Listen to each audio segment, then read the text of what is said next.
But we start with the Russia-Ukraine conflict, as European Union member states have said that Ukrainians must have the freedom to decide their own future and that a diplomatic solution must protect Ukrainian and European interests. This comes ahead of talks between US President Donald Trump and Russian President Vladimir Putin.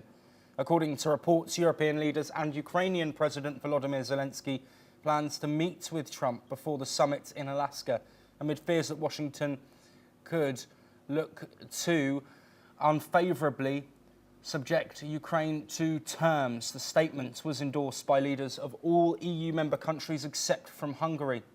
This comes after Trump said that Kyiv and Moscow will both have to cede land to end the war in Ukraine.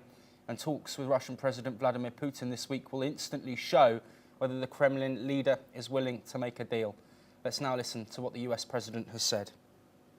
So I'm going in to speak to Vladimir Putin, and I'm going to be telling him, you got to end this war, you got to end it. And he wasn't going to mess with me. This war would have never happened. You know, we had a discussion about it one time, and we never had that discussion again. Would have never happened. I was not a friend of Russia, but I got along well with Putin. It's always good to get along with other countries if possible, but that doesn't mean you roll over like Biden did. Biden came in, and I get along with Zelenskiy, but, you know, I disagree with what he's done. Very, very severely disagree. This is a war that should have never happened, wouldn't have happened. But I'll be speaking to Zelenskiy. The next meeting will be with Zelenskiy and Putin, or Zelenskiy and Putin and me. I'll be there if they need, but I want to have a meeting set up between the two leaders. I was a little bothered by the fact that Zelenskiy was saying, well, I have to get constitutional approval. I mean, he's got approval to go into war and kill everybody, but he needs approval to do a land swap, because there'll be some land swapping going on. I know that through Russia and through conversations with everybody. But I thought it was very respectful that the president of Russia is coming to our country as opposed to us going to his country or even a third-party place. But I think we'll have constructive conversations. Then after that meeting, immediately, maybe as I'm flying out, maybe as I'm leaving the room, I'll be calling the European leaders so I get along with Well, this comes as President Trump also hinted that Ukrainian leader Volodymyr Zelenskiy could join the talks and said his priority will be securing a ceasefire.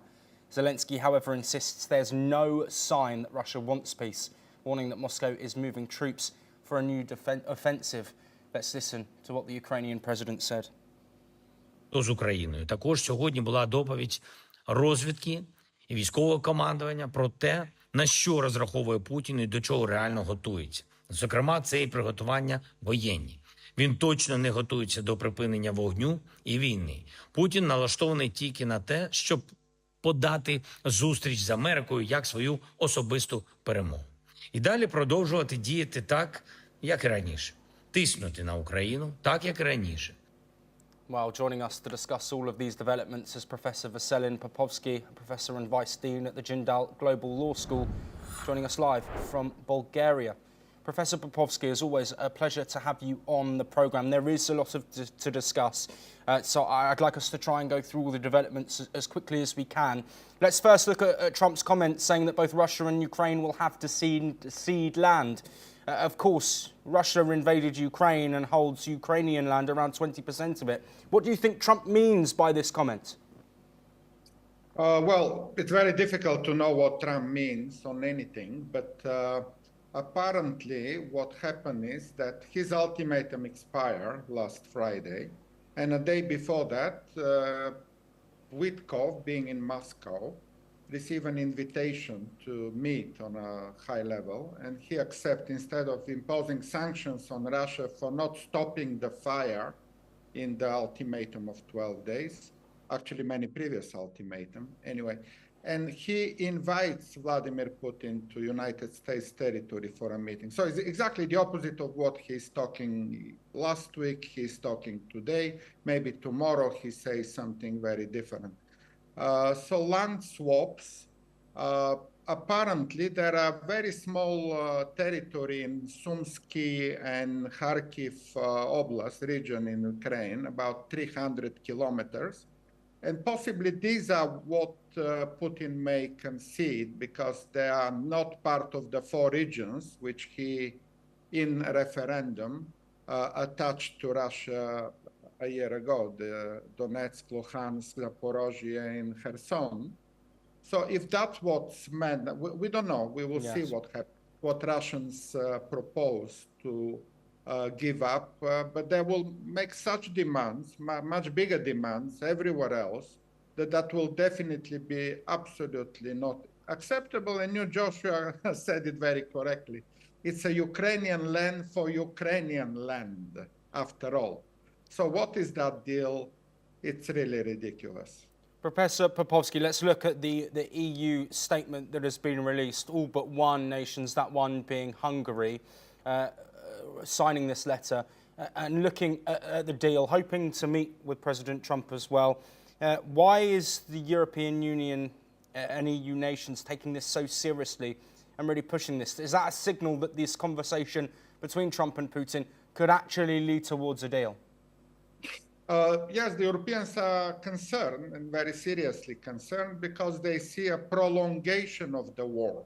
The meeting in Alaska will not stop the war. It will do exactly the opposite. Being invited in the US will make Putin even more arrogant, even more aggressive, and even more brutal and cruel to continue what he is doing anyway for the last 3.5 years. So definitely Europeans are very concerned. They would like to support Ukraine, not to surrender, to continue to fight and defend its territory, and even to liberate its occupied territories. Europeans are very clear. They are very consistent. They don't change their mind. They talk the same talk for all 3.5 years, not like the US president. And let's see, tomorrow there will be an online conference which the German Chancellor Merz is convening with all the European leaders and Donald Trump. So something may come up tomorrow out of that meeting. Yes, and finally, but just before we move on, Volodymyr Zelensky says there's no sign that Russia wants peace. Do you agree with his statement? Absolutely. Russia doesn't want peace. Russia continues to fight. For Vladimir Putin, the only survival as a leader of Russia is to continue to fight. He cannot go back to peacetime. There is no way back for Russia to demobilize its million of soldiers. And those soldiers are actually very dangerous to Vladimir Putin if they are demobilized in Ukraine. He wants to keep the country in a war, in a miserable situation. And that's the only way a dictator like Vladimir Putin can rule Russia. Professor Popovsky, as always, thank you ever so much for your insights and opinions. We will continue to monitor all of the diplomatic discussions surrounding the Russia-Ukraine conflict. But we now move on as Pakistan has welcomed the United States' decision